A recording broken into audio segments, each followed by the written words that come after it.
デバイスの修理が必要ですか？無料診断を提供しています。ご自宅まで集荷、配達いたします。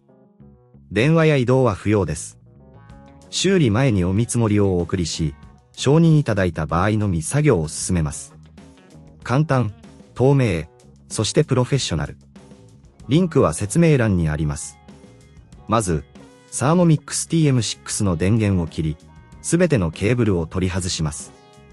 次に、下部ボディを外すために必要な工具を準備します。主にプラスドライバーとトルクスドライバーが必要です。バックスラッシュ N 下部ボディを固定している4つのネジを見つけ、プラスドライバーを使用して緩めます。ネジが外れたら、下部ボディを慎重に持ち上げて取り外します。この時、内部の部品に損傷を与えないように注意してください。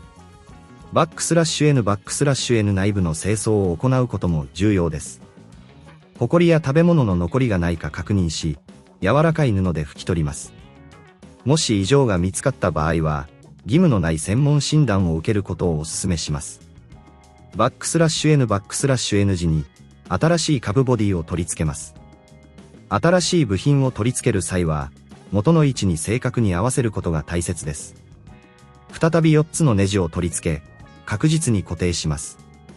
バックスラッシュ N もしこの作業が難しいと感じる場合は、ご自宅での集荷と配達サービスを提供していることを覚えておいてください。これにより、手間を減らすことができます。バックスラッシュ N 最後に、すべてのネジがしっかりと固定されていることを確認したら、電源を入れて動作確認を行います。もし問題が発生した場合は、修理前の見積もり提供を受けることができます。電話不要、移動不要で手続きが行えるので便利です。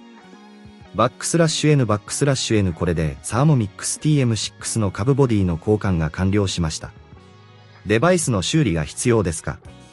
無料診断を提供しています。ご自宅まで集荷、配達いたします。電話や移動は不要です。修理前にお見積もりをお送りし、承認いただいた場合のみ作業を進めます。